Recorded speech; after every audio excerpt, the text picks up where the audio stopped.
जोहार फ्रेंड्स, मैं रश्मि सिंह आप सभी का आधार आईसीएस यूट्यूब चैनल में हार्दिक अभिनंदन करती हूँ। अभी आप लोग का करंट अफेयर सेशन चलेगा जो कि आपके झारखंड एसएससी सीजीएल के लिए मोस्ट इम्पॉर्टेंट सेक्शन है। ये आपका 11th जेपीएससी और जो कमिंग सीडीपीओ एग्जाम है उसके लिए भी बहुत इंपॉर्टेंट है। तो इसमें फर्स्ट पॉइंट हम देखते हैं। फर्स्ट पॉइंट है झारखंड विशेष का। फर्स्ट पॉइंट है east zone junior hockey competition. जो east zone junior hockey competition है उसके बारे में ये पॉइंट डिस्कशन है।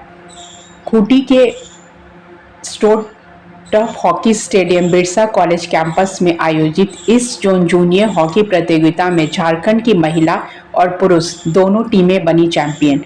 इसमें क्या है, जो ईस्ट जोन का हॉकी स्टेडियम है बिरसा कॉलेज कैंपस में, वहाँ पे क्या है, ईस्ट जोन जूनियर हॉकी प्रतियोगिता में झारखंड जो है महिला और पुरुष दोनों टीमों में चैंपियन बनी है। ठीक है, महिला वर्ग में झारखंड और मिजोरम के बीच हुए हॉकी खेल में दोनों ही टीम दो दो गोल की बराबरी पर रही। यह हम लोग अभी महिला वर्ग का डिस्कशन कर रहे हैं। जो फीमेल कैटेगरी है उसमें मैच किनके बीच हुआ था, झारखंड और मिजोरम के बीच।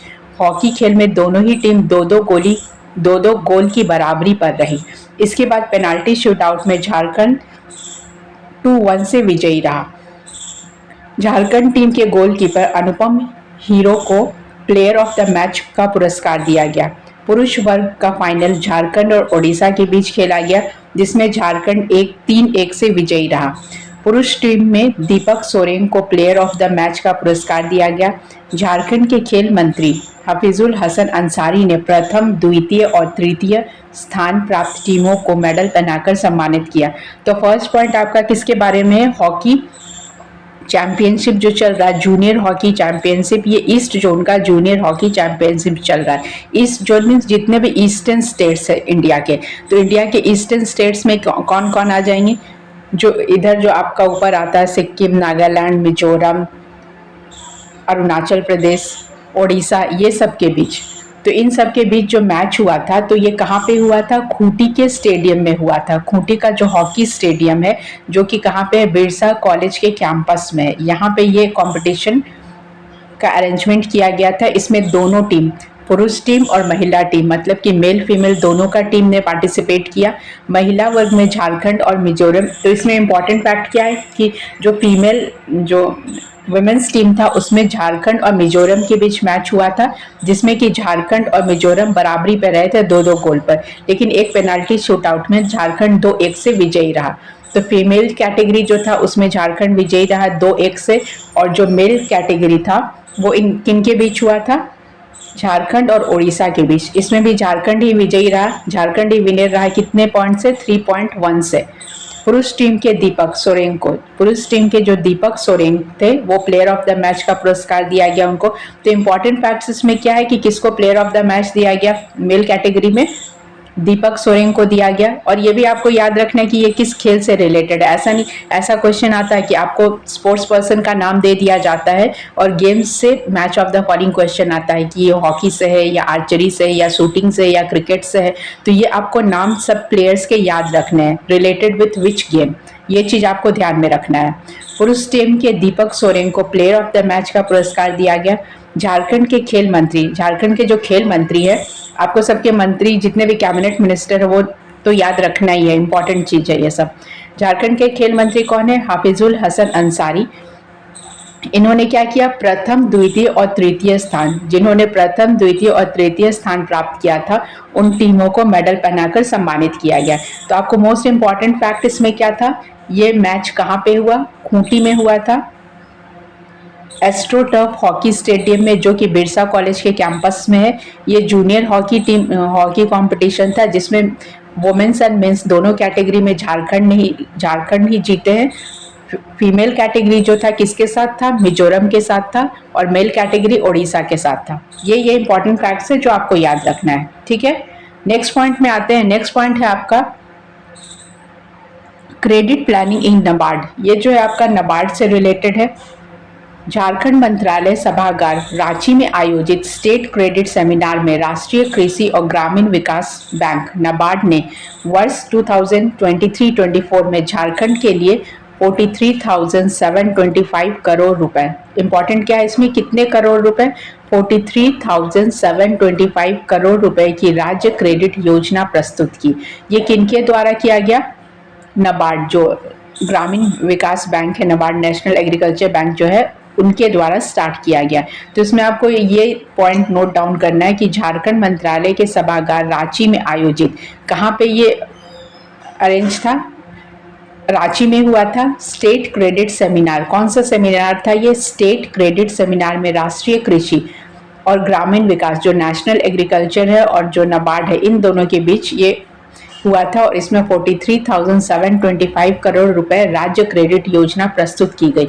मतलब ये क्रेडिट प्लानिंग था, इसमें कितना पैसा अलॉट हुआ है? 43,725 करोड़ रुपए। यह क्रेडिट योजना वित्तीय वर्ष, ये किस फाइनेंशियल ईयर के लिए था? 2022 और 23 के लिए। 2022-23 के लिए 34,458 करोड़ रुपए में 9,267 करोड़ रुपए ज़्यादा है। ठीक है। कार्यक्रम का थीम, ये जो चल रहा था प्रोग्राम, उसका थीम क्या था? नाबार्ड वाला प्रोग्राम का राज्य बजट का क्रेडिट प्लान के साथ प्रसार। जो राज्य बजट है, जैसे सेंट्रल से जो एलोकोट मनी होता है कि राज्य स्टेट को कितना फंड दिया जाएगा, तो उसके अकॉर्डिंग नाबार्ड के सीजीएम एस राव ने स्टेट क्रेडिट सेमिनार में किसानों के लाभ के लिए राज्य में अधिक किसान उत्पादक संगठनों के गठन तथा उनके द्वारा हाईटेक कृषि अपनाने पे जोर दिया। तो स्टेट लेवल में ये मतलब सेमिनार किया गया था। इसमें ये किनके लिए किया गया था? जो फार्मर्स हैं यहाँ के, उनको क्या क्या बेनिफिट दिया जा सकता, उनके लिए किया गया था। उनके द्वारा नाबार्ड की ओर से प्रस्तुत की गई स्टेट फोकस पेपर के अनुसार सभी 24 जिलों में राज्य के 4,000 करोड़ रुपए के कृषि ऋण के मुकाबले बैंक द्वारा 15,000 करोड़ कर्ज दिया जा सकता है। इसमें क्या फोकस किया गया था कि जितने भी 24 डिस्ट्रिक्ट है, 24 डिस्ट्रिक्ट में 4,000 करोड़ रुपए के कृषि ऋण के मुकाबले, जो 4,000 करोड़ रुपए का कृषि ऋण है, उसके मुकाबले बैंक द्वारा 15,000 करोड़ कर्ज दिया जा सकता है। कितना कर्ज दिया जा सकता है? 15,000 करोड़ कर्ज दिया जा सकता है। राज्य के किसानों, महिलाओं और युवाओं के लिए कई परियोजनाओं में वित्तीय मदद का इजाफा किया गया। इससे रिलेटेड और क्या क्या किया गया? जितने भी फार्मर्स थे, फीमेल्स थे और युवा थे, इन सब के लिए बहुत सारा प्लानिंग किया गया, फाइनेंशियल हेल्प के लिए प्लानिंग किया गया है। इस क्षेत्र को प्राथमिकता देने से, इस क्षेत्र को अगर हम प्रायोरिटी देते हैं तो क्या क्या बेनिफिट मिलता है? बेरोजगारी, गरीबी और पलायन की स्थिति को नियंत्रण किया जा सकता है। जो अनएम्प्लॉयमेंट हो रहा है, अनएम्प्लॉयमेंट है, पॉवर्टी लाइन से नीचे लोग हैं, और जो माइग्रेट कर रहे हैं, मतलब स्टेट को छोड़ के दूसरे स्टेट में जा रहे हैं जॉब के लिए, जॉब हंटिंग के लिए दूसरे जगह जा रहे हैं, तो वो सब चीज को रोका जा सकता है। ठीक है। इस बार केंद्र सरकार की तरह ही नाबार्ड का फोकस सूक्ष्म, लघु और मध्यम उद्योग पर दिया गया है। जैसे कि सेंट्रल गवर्नमेंट कर रहे हैं, उसी तरीके से नाबार्ड का फोकस किस पे किया गया है? Small scale and cottage industry जो है, उस पर ध्यान दिया गया है। इस क्षेत्र में सबसे ज्यादा 51% ऋण संभावना देखते हुए सूक्ष्म, लघु एवं मध्य उद्योग को 22,071.87 करोड़ रुपए का प्रस्ताव रखा गया है। तो इसमें ऑल टोटल कितना पैसा इन्वेस्ट किया जा रहा है? 22,071.87 करोड़। तो ये सारा जो किया गया, किसके द्वारा किया जा रहा है? नाबार्ड का ये प्रोग्राम था सारा। तो आपको एग्जैक्ट, आपको फैक्ट्स एंड फिगर्स तो याद नहीं रह सकता है, तो जितना हो सके जो इंपॉर्टेंट पॉइंट्स है उसको अंडरलाइन करके एक बार देख लीजिएगा। ठीक है। नेक्स्ट पॉइंट है आपका 100 पावरफुल पर्सन। 100 पावरफुल पर्सन जो थे, उसमें झारखंड के कौन कौन से लोग हैं उनके बारे में आपको पढ़ना है। इंडियन एक्सप्रेस द्वारा जारी की गई भारत के 100 शक्तिशाली लोगों की सूची में हेमंत सोरेन को 64वें स्थान पर हैं। ठीक है। तो ये सूची किसके द्वारा, जो इंडेक्स है, ये जो रिपोर्ट था, किसके द्वारा दिया गया है? इंडेक्स एक्सप्रेस द्वारा, इंडियन एक्सप्रेस द्वारा जारी की गई भारत में, मतलब इंडिया में जो 100 पावरफुल पर्सन है, उसमें हेमंत सोरेन का क्या पोजीशन है? 64th रैंक पर है। पहले स्थान पर प्रधानमंत्री नरेंद्र मोदी है। ऑब्वियसली फर्स्ट पोजीशन पे कौन है? पीएम नरेंद्र मोदी है। इस सूची में श्री सोरेन का नाम अमिताभ बच्चन, दीपिका पादुकोण, रणबीर कपूर से पहले है। मतलब ये जो एक्टर एक्ट्रेस है, इनसे पहले हेमंत सोरेन का नाम है। तो ये इंपॉर्टेंट फैक्ट है आपके लिए। इस सूची में वो झारखंड के इकलौते शख्स है। ये भी मोस्ट इम्पॉर्टेंट है कि वही एक वन एंड ओनली पर्सन है जो झारखंड को बिलोंग करते हैं। इंडियन एक्सप्रेस ने इनके पीछे की वजह बताई है कि हेमंत सोरेन एक ऐसे राज्य में सफलतापूर्वक गठबंधन सरकार चला रहे जहां राजनीतिक स्थितियां अक्सर बदलती रहती है। मतलब झारखंड का ये हिस्ट्री है कि यहाँ पे 5 इयर्स तक जो कंप्लीट करता है, बहुत कम ऐसे मिनिस्टर है जिन्होंने 5 इयर्स, इससे पहले रघुवर दास ने कंप्लीट किया है, लेकिन उससे पहले किसी का भी रिकॉर्ड नहीं है कि 5 इयर्स का पूरा जो उनका टर्म होता है वो कंप्लीट करे। और हेमंत सोरेन ऐसे है जो गठबंधन की, मतलब कोलिजन गवर्नमेंट को लेते हुए, पहले क्या था कि बीजेपी एनडीए गवर्नमेंट था, इस बार यूपीए के सपोर्ट से हेमंत सोरेन जो है 5 साल तक कंटिन्यू कर रहे हैं, मतलब करने का सोचा। अभी 5 इयर्स तो कंप्लीट हुआ नहीं है, 5 इयर्स कंप्लीट कर सकते हैं ये। तो इसके लिए इनको 64th रैंक दिया गया है इंडियन के मोस्ट पावरफुल पर्सन के लिए। ठीक है, तो ये आपके लिए इंपॉर्टेंट फैक्ट है, ये आप ध्यान में रखिए। नेक्स्ट पॉइंट है आपका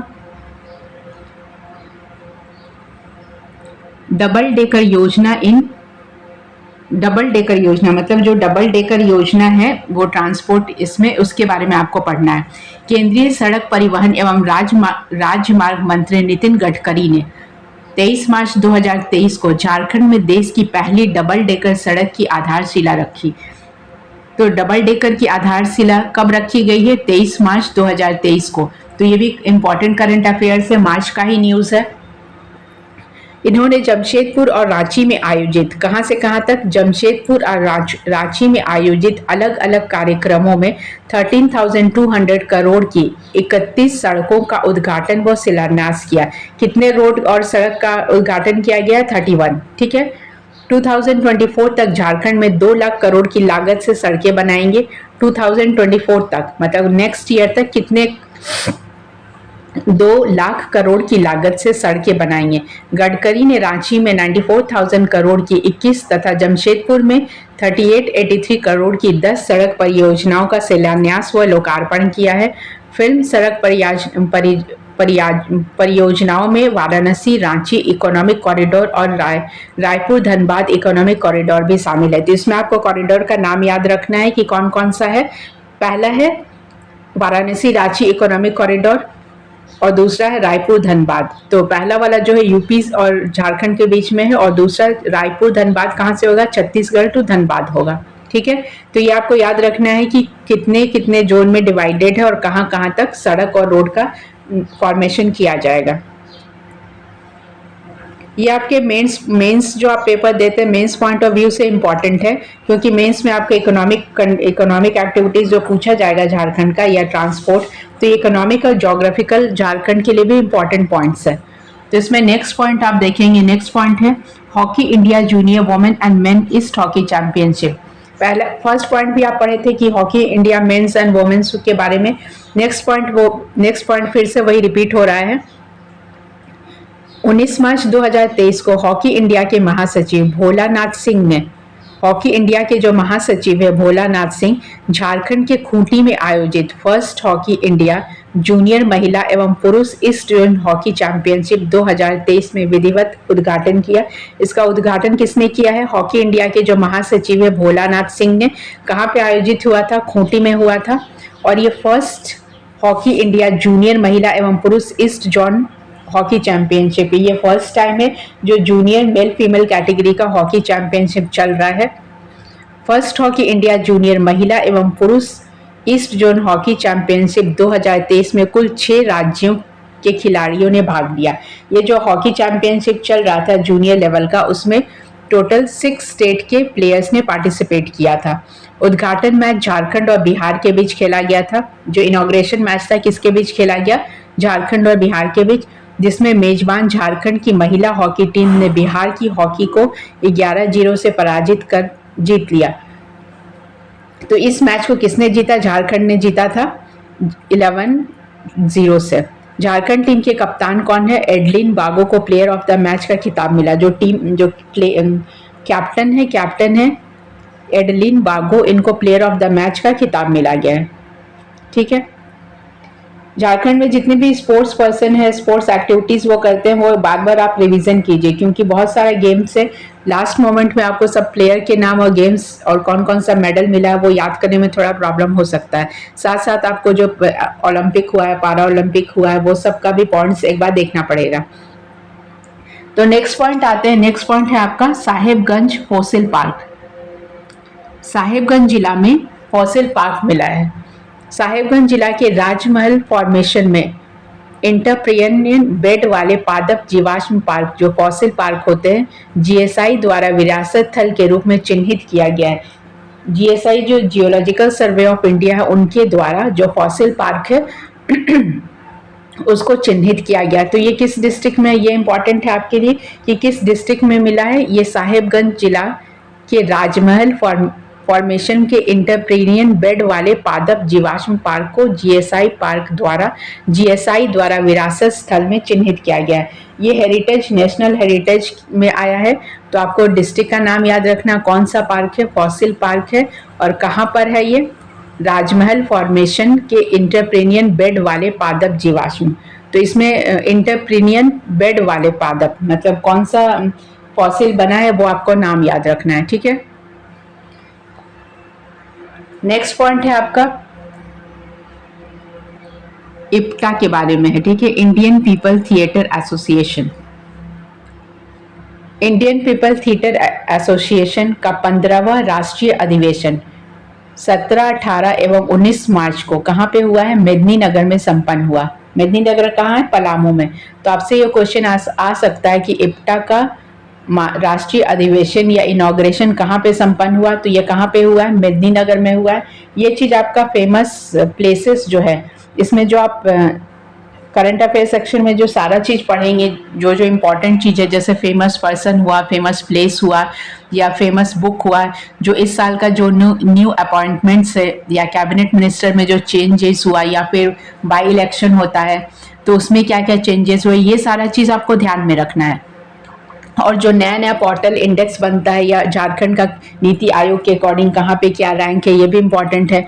उसके साथ आपको फॉरेस्ट रिपोर्ट पढ़ना है, बजट पढ़ना है, इकोनॉमिक सर्वे पढ़ना है।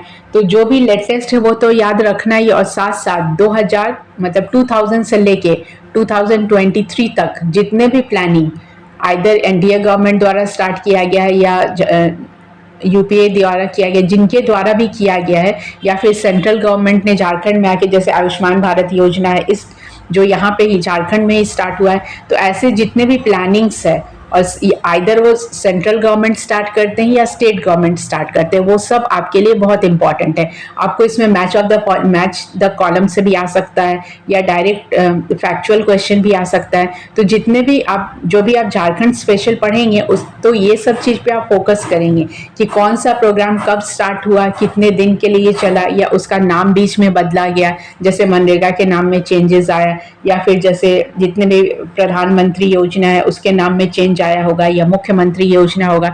तो ये सब चीज जो फैक्चुअल चीज है वो बार बार आप रिवीजन कीजिए, ये एग्जामिनेशन पॉइंट ऑफ व्यू से बहुत इंपॉर्टेंट है, ठीक है। नेक्स्ट पॉइंट है आपका भारत में सबसे तेज जो ट्रेन है वंदे भारत, उसके बारे में आपको पढ़ना है। भारत में सबसे तेज रफ्तार वाली ट्रेन वंदे भारत के लिए कोच और आरामदेह सीट का निर्माण अब झारखंड में होगा। जो कोच है और जो आरामदेह मतलब जो कंफर्टेबल सीट्स है, वो सबका फॉर्मेशन कहाँ पे होगा, झारखंड में होगा। और ये कहाँ पे होगा, टाटा स्टील और भारतीय रेलवे के बीच इस कार्य के लिए 145 करोड़ का करार हुआ है। मतलब दोनों के बीच एमओयू साइन हुआ है। किनके बीच, टाटा स्टील और इंडियन रेलवे, इन दोनों के बीच एमओयू साइन हुआ है कि जितने भी भारत वंदे ट्रेन जो वंदे मातरम जो ट्रेन है, उनके लिए सीट का और कोच का फॉर्मेशन कहाँ पे होगा, मैन्युफैक्चरिंग कहाँ पे होगा, झारखंड में होगा। वंदे भारत एक्सप्रेस में फर्स्ट क्लास एसी और 3 टियर एसी कोच में लगने वाली सीटों का निर्माण टाटा स्टील करेगा। कौन सा कंपनी को से करवाया जाएगा, टाटा स्टील से होगा। यही नहीं, वंदे भारत एक्सप्रेस ट्रेन में एलएचपी कोच का निर्माण का ठेका भी टाटा स्टील को ही मिलेगा। वंदे भारत ट्रेन में जो भी कंफर्टेबल सीट्स है, कोच है, जो भी है, और एसी 3 टियर हुआ या फर्स्ट एसी सेकंड एसी जो भी है उसके लिए किसके साथ एमओयू साइन हुआ है? टाटा स्टील के बारे में, टाटा स्टील के साथ साइन हुआ है। तो ये भी इंपॉर्टेंट फैक्ट है। ये आपके झारखंड इकोनॉमिक्स, आप जब इकोनॉमिक सर्वे पढ़ेंगे या बजट पढ़ेंगे तो उसमें भी ये पॉइंट्स रिपीट होगा। नेक्स्ट पॉइंट है आपका स्पेशल स्कॉलरशिप योजना। अब इसके पहले जितने भी, अगर आप वीडियो को रेगुलर फॉलो कर रहे होंगे तो बहुत सारा योजना जो स्कॉलरशिप योजना है, कुछ तो इंटरनेशनल स्कॉलरशिप प्लानिंग है या नेशनल स्कॉलरशिप प्लानिंग है, वो सारा इंपॉर्टेंट है, उसको आप बार बार रिपीट कर लीजिए। तो इसमें आपका स्पेशल स्कॉलरशिप है। स्पेशल स्कॉलरशिप किसके लिए है? झारखंड शिक्षा परियोजना परिषद की निदेशक किरण कुमार पासी ने बताया, झारखंड सरकारी स्कूलों में पहली बार 12वीं में पढ़ने वाले सामान्य वर्ग के वैसे छात्र, ये जनरल कैटेगरी के वैसे छात्र छात्राओं के लिए जिन्हें अन्य कोई छात्रवृत्ति का लाभ नहीं मिलता है, वो अदर कोई स्कॉलरशिप का फैसिलिटी नहीं ले रहे हैं, उन्हें मुख्यमंत्री विशेष छात्रवृत्ति योजना का लाभ दिया जाएगा। उन्हें क्या? स्पेशल स्कॉलरशिप प्रोग्राम का बेनिफिट दिया जाएगा, जो अन्य किसी भी जो फैसिलिटी है उसका नहीं ले रहे हैं, किसी भी स्कॉलरशिप का फैसिलिटी यूज नहीं कर रहे हैं। तो ये किनको दिया जाएगा? जो 12th वाले स्टूडेंट्स हैं उनके लिए है ये। इस योजना के तहत पहली से चौथी कक्षा तक जो फर्स्ट मतलब क्लास 1 से लेके जो 4th क्लास है उनको 500 रुपये, 5th और 6th में पढ़ने वाले को 1000 रुपये, और 7 to 10 के जो छात्र छात्रा है उनको 1500। कितना कितना दिया जाएगा? फर्स्ट क्लास से 4th क्लास तक के लिए 500 है, 500 दिया जाएगा उनको scholarship. 5th to 6th class में जो पढ़ने वाले स्टूडेंट हैं उनको 1000 रुपये दिया जाएगा। 7 to 10 के जो स्टूडेंट हैं उनको 1500, और जो +2 स्टूडेंट्स हैं, इंटरमीडिएट की जो स्टूडेंट्स हैं उनको दिया जाएगा 2300 रुपये। ठीक है, ये आपको स्कॉलरशिप, स्पेशल स्कॉलरशिप प्रोग्राम है। योजना के तहत राज्य में 1,47,928 छात्र छात्राओं का चयन किया गया। इसमें इतने सारे स्टूडेंट को सेलेक्ट किया गया, कितने? 1,47,928। इन्हें मार्च में ही छात्रवृत्ति की राशि का भुगतान किया जाएगा। इनको ये फैसिलिटी स्कॉलरशिप कब दिया जाएगा? मार्च में ही दिया जाएगा। वित्तीय वर्ष कौन सा होगा? जो करंट फाइनेंशियल ईयर चल रहा है 2022-23 से राज्य सरकार के द्वारा ऑनलाइन ऐप के माध्यम से छात्र छात्राओं को छात्रवृत्ति की राशि उपलब्ध कराए जाने का प्रयास किया जा रहा है। ये जो करंट जो ईयर चल रहा है 22-23 में ही इन लोगों को जो स्कॉलरशिप है, कब से कब तक, जो क्लास 1 से लेके 12 तक के जो स्टूडेंट हैं सबको स्कॉलरशिप का प्रोविजन दिया जाएगा। ठीक है, नेक्स्ट पॉइंट है आपका super critical plant air conditioner है, उसके बारे में आपको पढ़ना है। 1 मार्च 2023 को देश की सबसे बड़ी एकीकृत विद्युत कंपनी एनटीपीसी ने रिड्यूस, रीयूज और रिसाइकिल के माध्यम से जल संरक्षण के लिए प्रतिबद्धता का प्रदर्शन करते हुए, अगर आपने ये वेस्ट मैनेजमेंट का थ्योरी पढ़ा है तो उसमें मोस्ट इम्पॉर्टेंट एक थ्योरी आता है रिड्यूस, रीयूज और रिसाइकिल। किसी भी जो वेस्ट जो कचरा होता है, आइदर सॉलिड वेस्ट या लिक्विड वेस्ट, तो उसको हम लोग और कम करने के लिए, उसके प्रोडक्शन को कम करने के लिए क्या एक थ्योरी आता है? रिड्यूस। पहले कचरा को आप छोटा कीजिए, रिड्यूस कीजिए, फिर उसको रीयूज कीजिए। अगर उसमें कुछ रीयूज करने वाला मटेरियल है तो आप उसको रीयूज कर सकते हैं थ्रू रिसाइकलिंग। तो इस चीज से हम लोग जल संरक्षण, वाटर के लिए ये पॉलिसी का यूज किया जा रहा है। तो इसके लिए कौन कर रहा है? एनटीपीसी कर रहे हैं, वेस्ट मैनेजमेंट के लिए।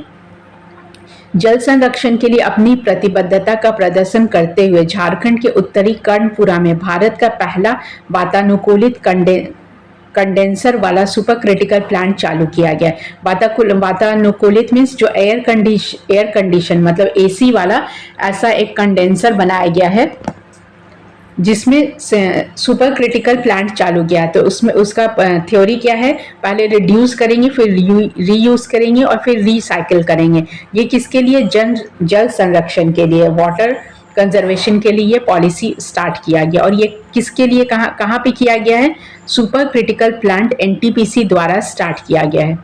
एनटीपीसी विद्युत उत्पादन में अपने मुख्य व्यवसायिक गतिविधि के साथ साथ जल संरक्षण और प्रबंधन के लिए भी 3R रिड्यूस, रीयूज और रिसाइकिल को बढ़ावा देगा। अभी क्या है, जो जितना भी वेस्ट मैनेजमेंट पॉलिसी आया है ना, तो वेस्ट मैनेजमेंट पॉलिसी में क्या है कि जो भी सॉलिड या लिक्विड वेस्ट होते हैं उनको ये जो थ्योरी है 3R थ्योरी, ये इम्पॉर्टेंट है। ये इम्पॉर्टेंट क्यों कि जितना भी कचरा जो हर जगह, हर एरिया से, हर डिस्ट्रिक्ट से या हर कॉलोनी से जो कचरा वाला जो गाड़ी आता है, आपने देखा होगा वो गाना बजता है, गाड़ी वाला आया घर से कचरा निकाल, तो वो सारा कचरा ले करके वो लोग क्या करते हैं, उसको डंप करते, उसमें से जो बड़ा कचरा है या छोटा है उनको वो सेपरेट करके उसको रिड्यूस करते हैं, फिर उसको रीयूज करने वाला जो मटेरियल है उसको अलग करते हैं, फिर उसी चीज को वो रिसाइकिल करते हैं। तो ये जो प्रोसेस है अभी सारे वेस्ट मैनेजमेंट थ्योरी में इसी प्रोसेस का यूज किया जा रहा है। तो एनटीपीसी भी यही करके क्या करने वाला है, एक कंडेंसर मीन्स जो सुपर क्रिटिकल प्लांट स्टार्ट करेगा। ठीक है। एनटीपीसी लिमिटेड प्रतिष्ठित UN global corporate CO water mandate एक हस्ताक्षरकर्ता भी है। एनटीपीसी क्या है, एक UN global corporate CO water mandate का एक हस्ताक्षरकर्ता भी है। ठीक है। एनटीपीसी ने झारखंड के उत्तरी कर्णपुरा, झारखंड में उत्तरी कर्णपुरा में 36,000 मेगावाट, कितना 3600 मेगावाट में 660 मेगावाट की पहली इकाई का वाणिज्यिक परिचालन शुरू किया। ये इंपॉर्टेंट फैक्ट है, आपको ये ध्यान रखना पड़ेगा कि ये जो एनटीपीसी ने झारखंड के उत्तरी कर्णपुरा पे, कहाँ पे, उत्तरी कर्णपुरा में 3600 मेगावाट में 660 मेगावाट की पहली इकाई का वाणिज्यिक परिचालन शुरू किया। क्योंकि ये फर्स्ट टाइम हो रहा है तो आपको ये फैक्ट याद करना है कि 3600 मेगावाट में 660 मेगावाट का पहला इकाई का परिचालन शुरू किया। इस टाइप के क्वेश्चन बीपीएससी में पूछा जाता है कि आपने कितना मेगावाट आप लोग डेली का कंजम्पशन कर रहे हैं। तो बीपीएससी हो या झारखंड के कोई एग्जाम में, पड़ोसी है, ज़्यादा डिफरेंस है नहीं। तो यहाँ पे भी इस टाइप के क्वेश्चन आ सकते हैं कि कितने मेगावाट का यूज एनटीपीसी कर रहा है या कितने का वो आउटपुट दे रहा है। इस परियोजना की परिकल्पना एयर कूल्ड कंडेंसर के साथ की गई है, जिसमें पारंपरिक कंडेंसर की तुलना में लगभग 1/3 वाटर फुटप्रिंट है। इसमें जो पारंपरिक मतलब जो पहला वाला ट्रेडिशनल चीज हो रहा था उसकी कंपैरिजन में अभी कितना हो रहा, 1/3 वाटर फुटप्रिंट है। पहले जितना था उससे 1/3 है। इसके माध्यम से एक वर्ष में, तो इससे क्या फायदा हो रहा हम लोग को, जो एक साल में लगभग 5 MCM पानी की बचत हो रही है। तो इसमें कितना पानी बच रहा है, ये तो क्यूबिक मीटर में होता है, तो इसमें एक साल में 5 MCM पानी की बचत होगी। और इस प्रकार इस क्षेत्र में वार्षिक रूप से लगभग, मतलब ये जो प्रोसेस हम लोग यूज करेंगे तो इस प्रोसेस से क्या फायदा होगा, एक साल में लगभग 15 लाख लोगों की आवश्यकताओं की पूर्ति होगी। जो डेली वाटर कंजम्पशन होता है उसमें 15 लाख लोगों का बेसिक नेसेसिटीज फुलफिल होगा इस वाटर कंजर्वेशन पॉलिसी से। ठीक है। उत्तरी कर्णपुरा संयंत्र में, जो उत्तरी कर्णपुरा का जो प्लांट है उसमें 660 मेगावाट की 3 इकाइयां होंगी। कितनी इकाइयां होंगी, 3 इसका चैम्बर होगा, जिसकी कुल क्षमता, टोटल कैपेसिटी क्या होगा, 1980 मेगावाट होगी। यह संयंत्र सबसे कुशल सुपर क्रिटिकल इंडस्ट्रियल पर आधारित है। ये किस पे बेस्ड है, सुपर क्रिटिकल इंडस्ट्री पे है, सुपर क्रिटिकल टेक्नोलॉजी पे बेस्ड है। और एक पिट हेड संयंत्र कोयला खदान से 10 किलोमीटर होने के कारण झारखंड, बिहार, पश्चिम बंगाल और उड़ीसा के राज्यों को सस्ते दाम पर विद्युत आपूर्ति करेगा। वैसे भी झारखंड का इलेक्ट्रिसिटी झारखंड में तो रहता नहीं है, वो तो ऑल ओवर इंडिया के साथ साथ इंडिया के जितने भी नेबरिंग कंट्रीज है उन्हीं में जाता है। झारखंड में ज़्यादातर इलेक्ट्रिसिटी रहता ही नहीं। अगर आप झारखंड में रहते हैं तो आपको इन्वर्टर पे रहने की आदत होगी। तो झारखंड में जितना भी इलेक्ट्रिसिटी का प्रोडक्शन होगा वो कहाँ कहाँ जाएगा, बिहार, पश्चिम बंगाल, उड़ीसा और जो भी डिफरेंट, जो जैसे बांग्लादेश है, आसपास का जितना भी कंट्री है, उन लोगों को सस्ते दाम पे आपको इलेक्ट्रिसिटी मिल जाएगा। तो ये जो आप इतना सारा कहानी सुने वो किसके लिए था, वो एनटीपीसी जो एक प्रोग्राम स्टार्ट करने वाला है जो कि बेस्ड है 3R पे, रिड्यूस, रीयूज और रिसाइकिल प्रोसेस पे यूज है। ये सारा वाटर कंजर्वेशन के लिए किया जा रहा है। वाटर कंजर्वेशन होगा, उसके बाद वो इलेक्ट्रिसिटी में कन्वर्ट होगा और वो इलेक्ट्रिसिटी जितने भी हमारे पड़ोसी स्टेट हैं या पड़ोसी कंट्री है उनको सस्ते दाम पे इलेक्ट्रिसिटी प्रोवाइड कराया जाएगा। ठीक है। नेक्स्ट पॉइंट है आपका झामुझो 50th एनिवर्सरी। ये कहाँ पे सेलिब्रेट किया गया है, गिरिडीह शहर के झंडा मैदान में। मैदान का नाम है झंडा मैदान। झारखंड मुक्ति मोर्चा का JMM जो है, झारखंड मुक्ति मोर्चा का 50वां स्थापना दिवस। कितना साल हो गया, 50वां, मत मीन्स गोल्डन जुबली कंप्लीट हुआ है। स्थापना दिवस समारोह 4 मार्च को मनाया गया। आपको डेट याद रखना कब मनाया गया है, 4 मार्च को। याद हो कि 4 मार्च 1973 को जिला मुख्यालय में झामुमो की स्थापना की गई थी। तो इनकी स्थापना कब की गई थी, 4 मार्च 1973 को। ठीक है, कहाँ पे सेलिब्रेट किया गया, गिरिडीह शहर में, झंडा मैदान। इंपॉर्टेंट फैक्ट है ये। नेक्स्ट पॉइंट है आपका, हिंदी फिल्म है, एक हिंदी फिल्म बनाया गया है। झारखंड में बनी हिंदी फिल्म लोहरदग्गा, फिल्म का नाम ही है लोहरदग्गा है, जो कि झारखंड में एक जगह का नाम है। हाल ही में पूरे देश में सिनेमा घरों में रिलीज हुई है, ये रिलीज हो चुका है, बहुत लोगों ने देखा भी होगा। फिल्म के निर्देशक लाल विजय शाह देव ने बताया है कि यह उनकी पहली फिल्म है। ये जो डायरेक्टर है उनकी ये पहली फिल्म है। डायरेक्टर का नाम है लाल विजय शाह देव, लाल विजय शाह देव।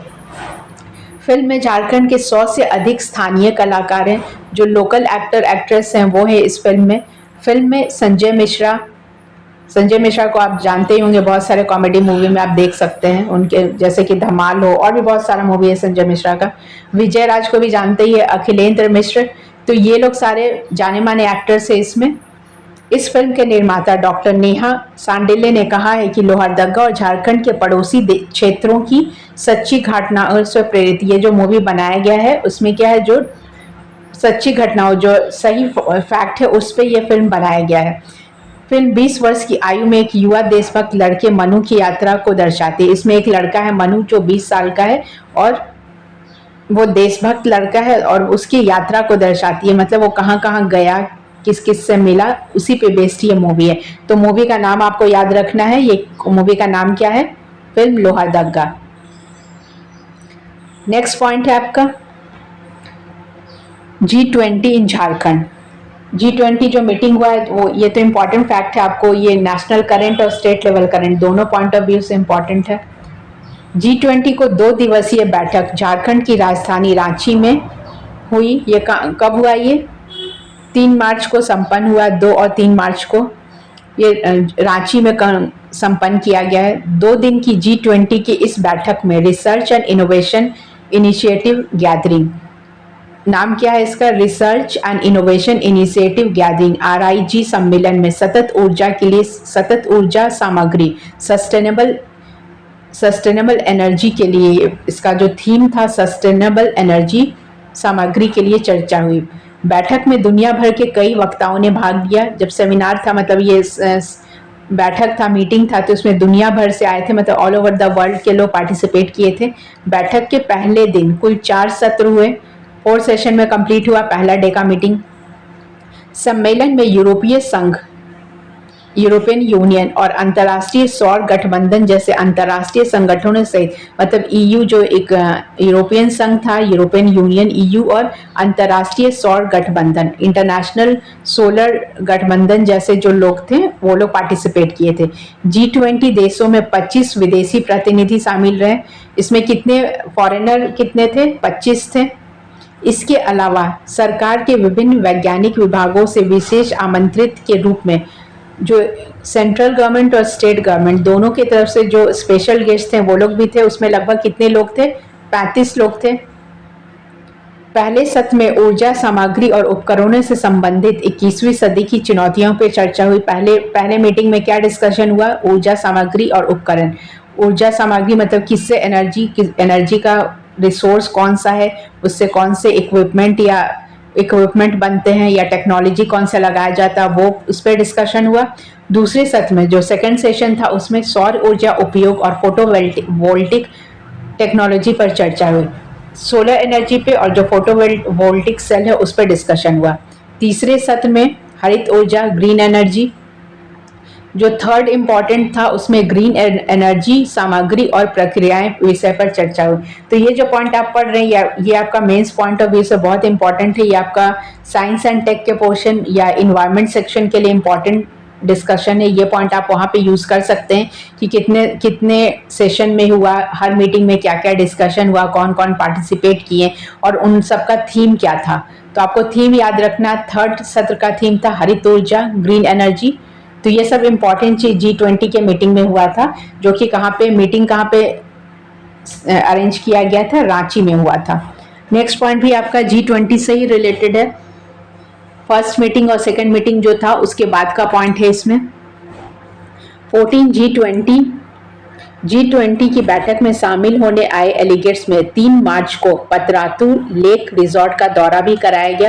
जो G20 के लिए आए थे, वो जो भी गेस्ट आए थे उनको पतरातू लेक जो रिजॉर्ट है वो लोग वहाँ पे दौरा भी किए, मतलब घूमने भी गए। इसके अलावा पर्यटन विभाग द्वारा लेक रिजॉर्ट परिसर को आकर्षक रूप प्रदान किया गया था।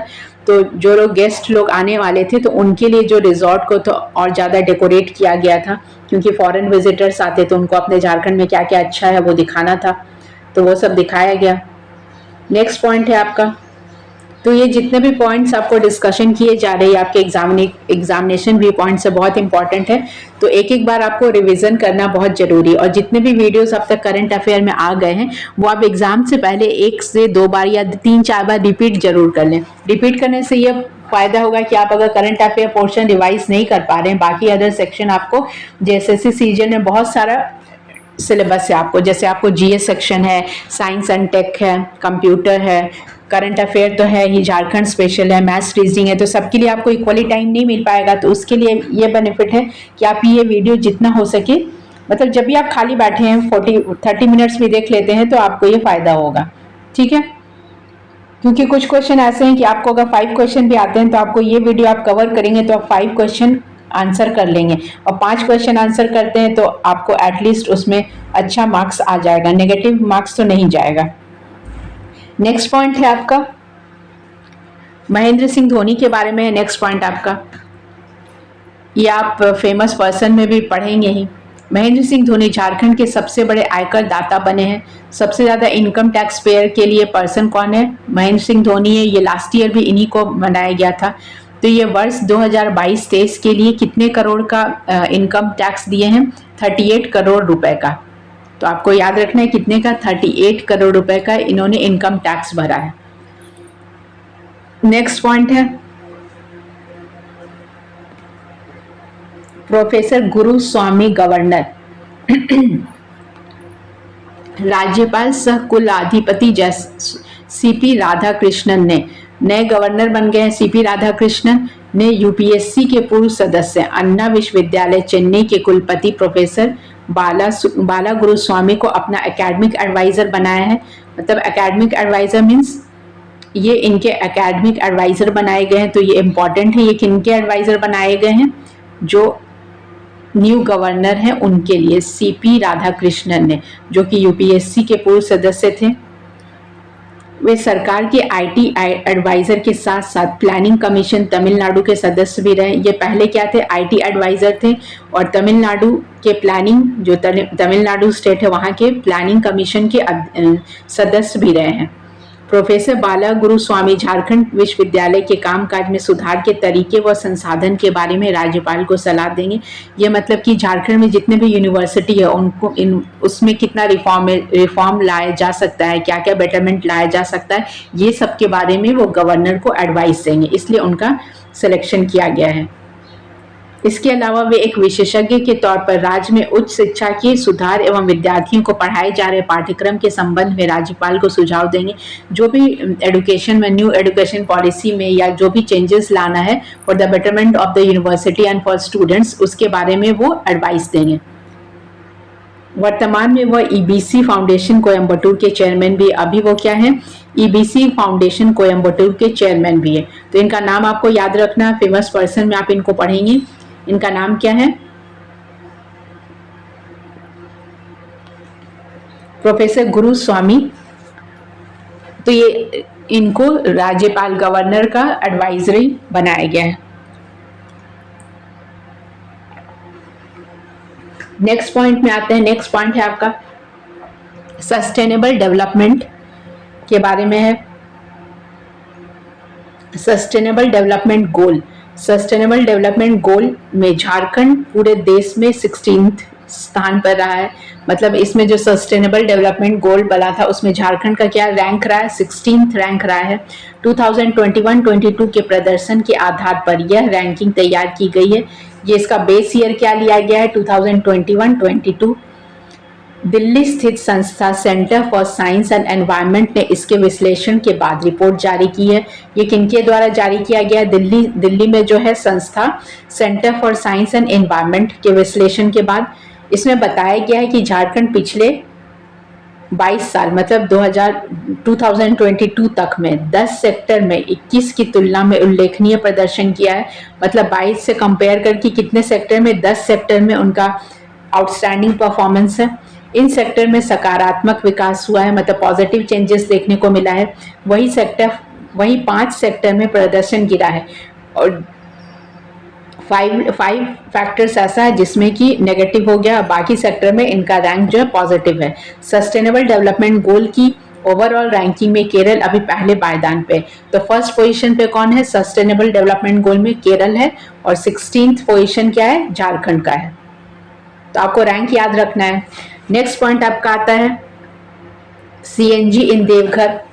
महानगरों की तर्ज पर छोटे शहरों में प्राकृतिक गैस की सुविधा लोगों को देने के लिए संथाल परगना का पहला सीएनजी स्टेशन देवघर में खुला है।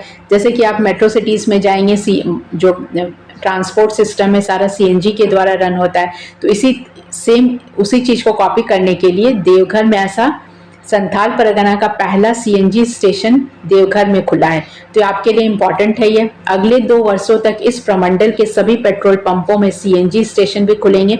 जितने भी पेट्रोल पंप है सभी में सीएनजी स्टेशन खोला जाएगा तथा 2024 से पहले पाइप से घर घर गैस की सुविधा ग्रहण करने को मिलेगी। जैसे कि दिल्ली में आप देखेंगे कि हर घर में गैस पाइपलाइन है, मतलब जो आपका गैस का कनेक्शन है सिलेंडर्स तक आपका, जैसे कि आप इलेक्ट्रिसिटी का मीटर यूज होता है उसी तरह गैस का भी मीटर लगा हुआ, जितना आप यूज करेंगे उतना आप पेमेंट करेंगे।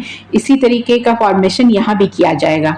कहाँ पे? देवघर में। तो ये आपके लिए इम्पोर्टेंट है कि देवघर में पहला प्राकृतिक गैस सुविधा लोगों को देने हेतु संथाल परगना का पहला सीएनजी स्टेशन है ये। तो ये आपके लिए इम्पोर्टेंट है।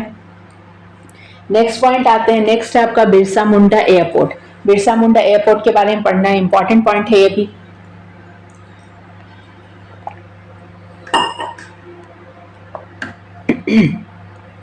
एयरपोर्ट अथॉरिटी ऑफ इंडिया द्वारा एक निजी एजेंसी के माध्यम से अप्रैल 2022 से मार्च 2023 के बीच घरेलू उड़ानों द्वारा एयरपोर्ट पर कराए गए ग्राहक संतुष्टि सर्वे में झारखंड के रांची का बिरसा मुंडा एयरपोर्ट देश भर में दूसरे नंबर पर रहा है, जबकि पहले स्थान पर उदयपुर एयरपोर्ट रहा है। ये पॉइंट आप पहले भी पढ़ चुके हैं। एक सर्वे हुआ था इंडियन एयरपोर्ट अथॉरिटी द्वारा, जिसमें कि रांची का जो एयरपोर्ट है उसका सेकेंड रैंक है और फर्स्ट रैंक किसका है? उदयपुर का है। तो ये जो सर्वे इसका थीम क्या था? ग्राहक संतुष्टि सर्वे, मतलब जो कस्टमर वो कितने सेटिस्फाइड है इसका सर्वे किया गया था। तो कस्टमर सेटिस्फैक्शन में सेकेंड रैंक में ये एयरपोर्ट है। एयरपोर्ट अथॉरिटी ऑफ इंडिया के द्वारा ऐसा एक सर्वे किया गया था जिसमें सेकंड पोजीशन है बिरसा मुंडा एयरपोर्ट जो कि रांची में है और जो फर्स्ट पोजीशन है वो उदयपुर एयरपोर्ट का है। तो पहले भी आप ये पॉइंट पढ़ चुके हैं। नेक्स्ट पॉइंट है आपका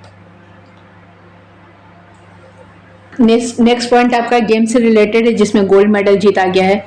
दीप्ति कुमारी ने गोल्ड मेडल जीता है।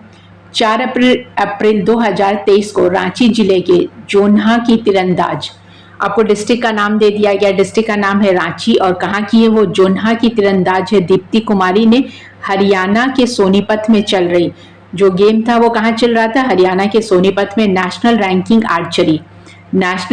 आर्चरी में झारखंड की तीरंदाज अंकिता भगत को सीनियर वर्ग में फाइनल में हराकर स्वर्ण पदक जीता है। इन्होंने गोल्ड जीता, इसलिए बहुत इंपॉर्टेंट हो गया है।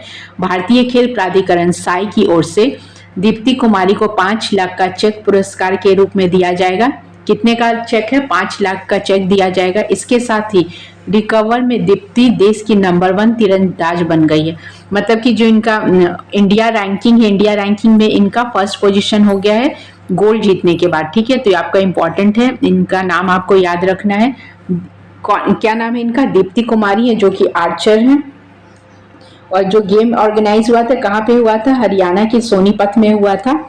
और दीप्ति कुमारी ने किनको हराया था ये भी इंपॉर्टेंट है आपके। तो ये झारखंड की ही थी तीरंदाज अंकिता भगत को सीनियर वर्ग में फाइनल में हराकर फाइनल में इनको हराकर दीप्ति कुमारी ने गोल्ड जीता था। तो ये सारे इंपॉर्टेंट है और ये आपको प्लेयर्स में भी आपको याद रखना है। और जितने भी फेमस पर्सन की कैटेगरी है उसमें भी जितने प्लेयर्स हैं, चाहे वो महेंद्र सिंह धोनी हो, ईशान किशन हो, दीप्ति कुमारी हो, या जितने भी गेम से रिलेटेड हैं, चाहे वो cricket, hockey, football, shooters, archery, wrestler, सबको आप, या पैरा ओलंपिक के भी प्लेयर हैं तो वो भी आपको याद रखना है। ठीक है। नेक्स्ट पॉइंट आपका आता है चर्चित व्यक्तित्व। झारखंड में जो भी फेमस पर्सन हुए 2022-23 में, वो सारे इंपॉर्टेंट है आपके लिए। तो पहले फेमस पर्सन है शिबू सोरेन। शिबू सोरेन को आप हिस्ट्री में भी पढ़ेंगे। गुरुजी के नाम से मशहूर झारखंड के पूर्व मुख्यमंत्री शिबू सोरेन झारखंड से राज्यसभा के लिए निर्वाचित हुए हैं। आपके लिए यह भी इम्पोर्टेंट है कि झारखंड में शिबू सोरेन कितने बार सीएम बने हैं। ये इंपॉर्टेंट पॉइंट है आपका। आप कमेंट बॉक्स में लिख सकते हैं कि कितने बार सीएम के लिए बने हैं और कितने दिन के लिए बने या कितने साल के लिए बने। तो शिबू सोरेन जो हैं वो झारखंड राज्यसभा के लिए निर्वाचित हुए हैं, ये इंपॉर्टेंट है। ठीक है। नेक्स्ट फेमस पर्सन में आते हैं। नेक्स्ट फेमस पर्सन है शिल्पा राव। जमशेदपुर निवासी Shilpa Rao film fair award जीतने वाली झारखंड की पहली गायिका बनी है। ये फिल्म फेयर अवार्ड जीती है जो कि झारखंड की पहली है। ये कहाँ की रहने वाली है? जमशेदपुर की है। इन्हें फिल्म वॉर के गाने घुंघरू टूट गए, अगर आपने फिल्म वॉर देखा है ऋतिक रोशन और टाइगर श्रॉफ का, उसमें एक गाना है घुंघरू टूट गए, उसके लिए ये अवार्ड दिया गया है। तो इनका नाम क्या है? शिल्पा राव। और इनको कौन सा अवार्ड मिला है? Film fair award. ठीक है, इंपॉर्टेंट है। एक बार आप गाना देख लीजिएगा तो आपको ध्यान में आ जाएगा। हीरोइन इसमें वानी कपूर है। नेक्स्ट फेमस पर्सन है बसंत सोरेन। शिबू सोरेन के पुत्र बसंत सोरेन हेमंत सोरेन के भाई हैं। ये जो सीएम है उनके भाई हुए बसंत सोरेन। दुमका विधानसभा उपचुनाव 2020 में भाजपा प्रत्याशी व पूर्व मंत्री लुइस मरांडी को हराकर विजय हुए। जो बाई इलेक्शन हुआ था दुमका में, तो इसमें जो शिबू सोरेन के जो बेटे हैं बसंत सोरेन वो जीते हैं और अपने जो भाजपा प्रत्याशी जो बीजेपी के कैंडिडेट थे उनको हराकर, बीजेपी के कैंडिडेट कौन थे? लुइस मरांडी थे, उनको हराकर ये जीते हैं। विदित हो कि झारखंड के मुख्यमंत्री हेमंत सोरेन द्वारा इस्तीफा देने के बाद यह सीट रिक्त हुई थी। हेमंत सोरेन जो है 2 सीट से इलेक्शन लड़े थे, तो जो दुमका सीट था उन्होंने बाद में वहां से इस्तीफा दे दिया था, तो वहां पे बाई इलेक्शन हुआ और बाई इलेक्शन में उन्हीं के भाई जो है बसंत सोरेन वो जीते थे। ठीक है। नेक्स्ट फेमस पर्सन है जयमंगल सिंह उर्फ अनूप सिंह। ये क्यों इंपॉर्टेंट है? पूर्व मंत्री राजेंद्र सिंह के निधन के बाद रिक्त हुई बेरमो विधानसभा सीट से उनके पुत्र व कांग्रेस प्रत्याशी जयमंगल सिंह उर्फ अनूप सिंह विजय हुए। मतलब उनके जो पापा थे उनका डेथ हो गया राजेंद्र सिंह का, तो वो सीट खाली हो गया बेरमो विधानसभा, तो वहां पे बाई इलेक्शन कंडक्ट किया गया। तो बाई इलेक्शन में ये जयमंगल सिंह जीते थे, इसलिए ये इंपॉर्टेंट है, तो आपको इनका नाम याद रखना है। नेक्स्ट फेमस पर्सन है स्टीफन मरांडी। झारखंड विधानसभा चुनाव परिणाम 2019 के बाद राज्यपाल ने इन्हें प्रोटेम स्पीकर के पद से नियुक्त किया गया था। तो स्टीफन मरांडी प्रोटेम स्पीकर बने थे ड्यूरिंग 2019 इलेक्शन, तो यह इंपॉर्टेंट है। राज्य स्तरीय 20 सूत्रीय कार्यान्वयन समिति के उपाध्यक्ष नियुक्त किए गए, जो 20 पॉइंट्स जो 20 सूत्रीय कार्यान्वयन समिति जो होता है उसके लिए इनको क्या किया गया? उपाध्यक्ष नियुक्त किया गया। तो प्रोटेम स्पीकर भी थे ये, तो ये इंपॉर्टेंट क्वेश्चन है स्टीफन मरांडी, तो आप इनको याद रखेंगे। नेक्स्ट फेमस पर्सन है सरयू राय। इन्होंने झारखंड विधानसभा चुनाव में 2019 में वर्तमान मुख्यमंत्री जो उस समय के प्रेजेंट चीफ मिनिस्टर कौन थे? रघुवर दास को जमशेदपुर पूर्व विधानसभा सीट से पराजित किया। तो सरयू राय क्यों इंपॉर्टेंट है? वो जो प्रेजेंट चीफ मिनिस्टर थे रघुवर दास, उनको उन्होंने जमशेदपुर की पूर्व विधानसभा सीट से हराया था। हाल ही में इन्होंने भारतीय जन मोर्चा नामक नई पार्टी की स्थापना की है। तो इन्होंने अपना नया पार्टी भी बना लिया है। नया पार्टी का नाम क्या है? भारतीय जन मोर्चा पार्टी। सरयू राय इंपॉर्टेंट पर्सन है। नेक्स्ट फेमस पर्सनालिटी है सुनील बादल। आकाशवाणी रांची में कार्यरत सुनील बादल के उपन्यास, ये आपने बुक्स एंड ऑथर्स में भी पढ़ा होगा, डेली 5 बुक्स एंड ऑथर्स आप पढ़ रहे हैं। उपन्यास आखिरी कोशिश के आधार पर तेज किरण प्रोडक्शन फिल्म बनाएगी जिसका निर्देशन रंजन सिंह राजपूत कर रहे हैं। तो इनको याद रखना है, इनका उपन्यास जो था आखिरी कोशिश, उस पर एक मूवी बनेगा जो कौन बना रहे हैं, रंजन सिंह राजपूत बनाएंगे। ये तो फेमस पर्सनालिटी थे, इनको आपको बार बार रिपीट करना है तभी आपको याद रहेगा। नेक्स्ट है महत्वपूर्ण सम्मान। झारखंड में कौन कौन सा फेमस अवार्ड दिया गया है वो आपको याद करना है, इसमें उसके बारे में पढ़ना है। तो पहला फेमस सम्मान है राष्ट्रीय शिक्षक पुरस्कार, ये आप पहले भी पढ़ चुके हैं। राष्ट्रीय शिक्षक पुरस्कार कब दिया जाता है? टीचर्स डे के दिन दिया जाता है, दैट इज 5 सितंबर। जमशेदपुर के हिंदुस्तान मित्र मंडल स्कूल के गणित के शिक्षक मनोज कुमार सिंह को, मैथ्स के टीचर हैं ये मनोज कुमार सिंह, इनको राष्ट्रीय शिक्षक पुरस्कार 2021 से सम्मानित किया गया है। कब का अवार्ड दिया गया? 2021 का दिया गया मनोज कुमार सिंह को। राष्ट्रपति द्वारा प्रत्येक 5 सितंबर को शिक्षक दिवस के अवसर पर उत्कृष्ट कार्य करने वाले शिक्षकों को सम्मानित किया जाता है। जो भी प्रेसिडेंट होते हैं उनके द्वारा 5 सितंबर को यह हर टीचर्स को दिया जाता है जो जिनका आउटस्टैंडिंग परफॉर्मेंस होता है। तो 2021 के हेतु देश भर में 44, झारखंड से मात्र एक शिक्षक, मतलब पूरे देश में 44 टीचर्स का सिलेक्शन हुआ, जिसमें कि एक टीचर सिर्फ थे झारखंड के, जिनका नाम क्या है? मनोज कुमार सिंह। तो टोटल जितने भी स्टेट एंड यूनियन टेरिटरीज है सबको मिला के 44 टीचर्स का सिलेक्शन हुआ, जिसमें झारखंड से कौन थे? मनोज कुमार सिंह को यह पुरस्कार दिया गया था। तो ये इंपॉर्टेंट है आपके लिए। नेक्स्ट है पद्मश्री पुरस्कार 2021। 2022-21 में जिनको पद्मश्री पुरस्कार दिया गया या 2022 में दिया गया, या आपके एग्जाम आने तक 2023 में भी अगर सिलेक्शन का वो लिस्ट आ जाता है तो आपको वो भी याद रखना पड़ेगा। तो किनको दिया गया है? झारखंड के सरायकेला निवासी छुटनी देवी को डायन प्रथा के उन्मूलन के लिए, सरायकेला की ये रहने वाली है, इनका नाम क्या है? छुटनी देवी। और किनके लिए दिया गया? डायन प्रथा के उन्मूलन के लिए, डायन प्रथा को हटाने के लिए इनका जो कार्य की है उनके लिए इनको दिया गया है, पद्मश्री से सम्मानित किया गया है। तो छुटनी देवी इंपॉर्टेंट है, इनको पद्मश्री पुरस्कार दिया गया है 2021 के लिए। नेक्स्ट है आपका महत्वपूर्ण पोर्टल। ड्यूरिंग 2021 या 22-23 में क्या क्या महत्वपूर्ण पोर्टल आया वो इंपॉर्टेंट है आपके लिए। तो महत्वपूर्ण पोर्टल में पहला पोर्टल है विधिक सेवा ऐप। 26 सितंबर को झारखंड राज्य विधिक सेवा प्राधिकार ने निःशुल्क और ऑनलाइन कानूनी सहायता के लिए विधिक सेवा ऐप तैयार किया। ये क्या है? निःशुल्क है, फ्री ऑफ कॉस्ट है, और इसमें आप कोई भी कानूनी लीगल मैटर पे डिस्कशन एडवाइस ले सकते हैं। मुफ्त कानूनी सहायता लेने के लिए राज्य के जरूरतमंद लोगों को अब राज्य जिला विधिक सेवा प्राधिकार के दफ्तर जाने या ऑनलाइन आवेदन देने की जरूरत नहीं पड़ेगी। राज्य के कोई भी जरूरतमंद व्यक्ति इस ऐप के माध्यम से निःशुल्क सहायता के लिए आवेदन कर सकते हैं। यह फ्री ऑफ कॉस्ट है, इसके लिए आपको किसी भी लॉयर के पीछे भागना नहीं पड़ेगा।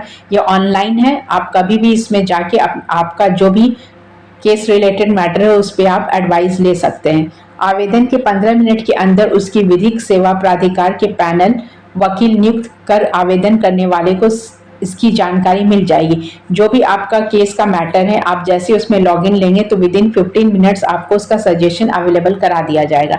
तो इस ऐप का नाम क्या है? विधिक सेवा ऐप। ठीक है। नेक्स्ट पोर्शन आता है महत्वपूर्ण योजना। 21, 22, 23 में जो इम्पोर्टेंट योजना आया है या 2019 से जो भी योजना आया है वो आपके लिए इम्पोर्टेंट है। तो इसमें महत्वपूर्ण योजना क्या है? पोटो हो खेल विकास योजना। इस योजना की घोषणा 4 मई 2020 में की गई थी। इसकी शुभारंभ मुख्यमंत्री हेमंत सोरेन द्वारा किया गया था। यह योजना राज्य के प्रवासी मजदूरों को ग्रामीण विकास विभाग द्वारा रोजगार के अवसर प्रदान हेतु शुरू किया गया है। ये योजना किस लिए किया गया है? जो मजदूर होते हैं, जो लेबर क्लास होते हैं, जो दूसरे स्टेट में चले जाते हैं मजदूरी करने के लिए, उनके लिए ये किया गया। इस योजना के तहत राज्य के हर पंचायत में खेल मैदान का निर्माण किया जाना है ताकि राज्य के खिलाड़ियों की प्रतिभा निखर सके और साथ ही उन्हें राज्य के खेल कोटा से आरक्षण के माध्यम से नौकरी का प्रावधान किया जा सके। मतलब उनके लिए किया गया है, जो स्पोर्ट्स पर्सन है वो अपनी स्टेट में फैसिलिटीज मिल सके, मतलब स्टेडियम हुआ, उनको क्या क्या स्पोर्ट्स किट होता है वो मिल सके, और वो स्पोर्ट्स में अच्छा करने के बाद उनको जो जॉब का रिजर्वेशन होता है स्पोर्ट्स कोटा के अंतर्गत जो आता है वो उनको मिल सके। इसलिए ये योजना लाया गया। योजना का नाम क्या है? पोटोही खेल विकास योजना। तो इनको अपना स्टेट छोड़ के दूसरे स्टेट नहीं जाना पड़े अपने स्पोर्ट्स फैसिलिटी के लिए, अपने स्टेट में ही खेल सकें और जो जो स्पोर्ट्स फैसिलिटी का फायदा है वो ले सकें। ठीक है। नेक्स्ट है आपका स्मरणीय नीतियाँ। कौन कौन सा नीति आया है वो इम्पॉर्टेंट है आपके लिए। जो इम्पॉर्टेंट नीति है उसका डिस्कशन हो रहा है यहाँ पे। तो फर्स्ट है आपका झारखंड राज्य और ऊर्जा नीति। ये कब आया था? 2015 में आया था। झारखंड में जैव ईंधन पर निर्भरता कम करने के लिए इस नीति की योजना की घोषणा की गई थी। जैव ईंधन मतलब जितने भी फॉसिल फ्यूल है उस पर निर्भरता कम करने पे, जैसे कि कोल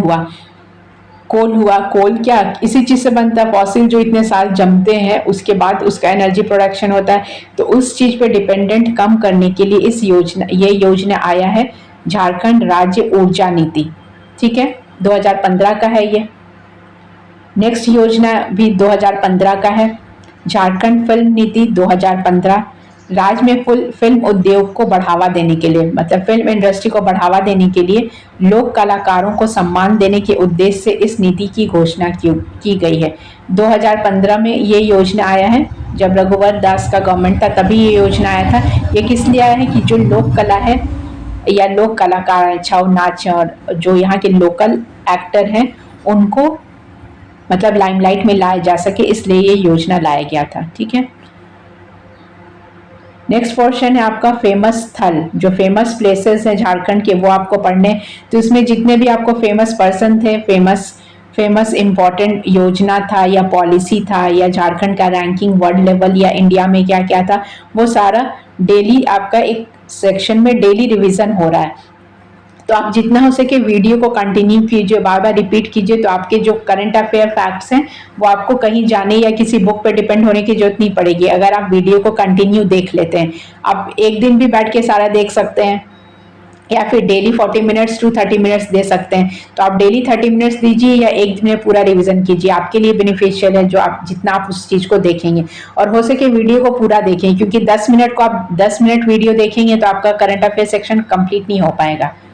आपको एटलीस्ट जितना टाइम है 30 मिनट्स 40 मिनट्स वो पूरा देखेंगे तभी आपका करंट अफेयर सेक्शन कंप्लीट होगा।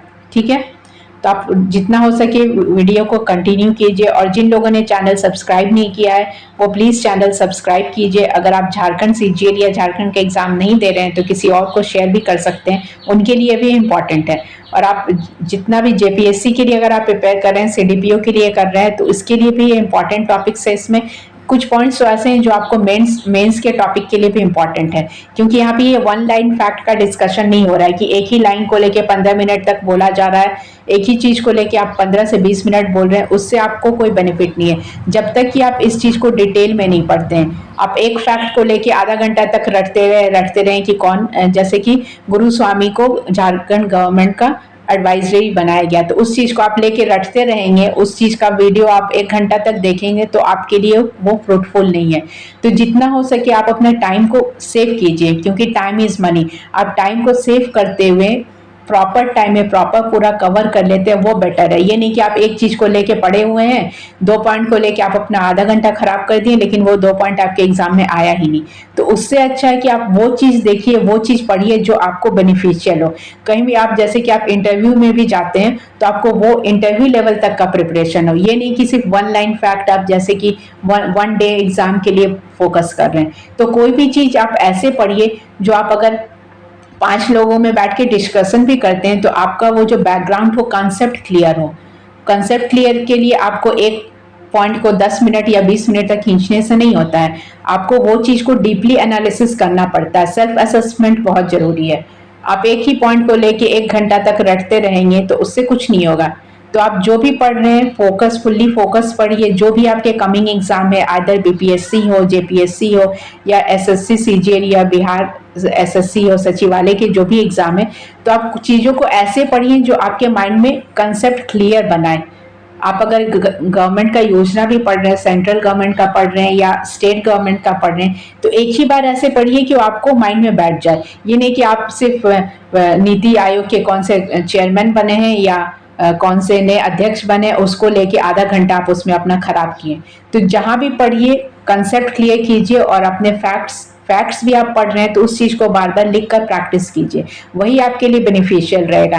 नहीं कि इधर उधर यूट्यूब में या किसी कहीं में भी आप अपना टाइम वेस्ट कीजिए। आप बुक से भी पढ़ते हैं तो बुक से भी इंपॉर्टेंट लाइन अंडरलाइन कीजिए, उसको बार बार लिखिए और बार बार प्रैक्टिस कीजिए।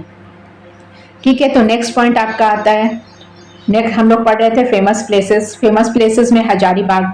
हजारीबाग वैसे भी इंपॉर्टेंट है आपके लिए। हजारीबाग की बहोरनपुर में भारतीय पुरातत्व सर्वेक्षण विभाग द्वारा जारी की जा रही खुदाई में पाल कालीन भगवान बुद्ध की 6 प्रतिमाएं मिली हैं। पाल कालीन जो पाल पीरियड था, टाइम पीरियड एंशिएंट वाला, उसमें से 6 बुद्ध की प्रतिमाएं मिली हैं। यह प्रतिमा बलुआ पत्थर से बनी है।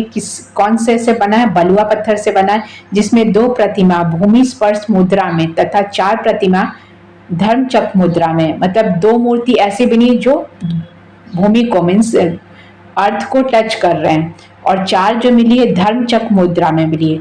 तो आपसे ये पूछा जा सकता है कि ये जो मिला है वो किस टाइम पीरियड का है? तो जब पाल पीरियड चल रहा था, धर्मपाल गोपाल, इस टाइम का मिला है। ये कहाँ पे मिला है? ये इंपॉर्टेंट है, हजारीबाग के बहोरनपुर में मिला है।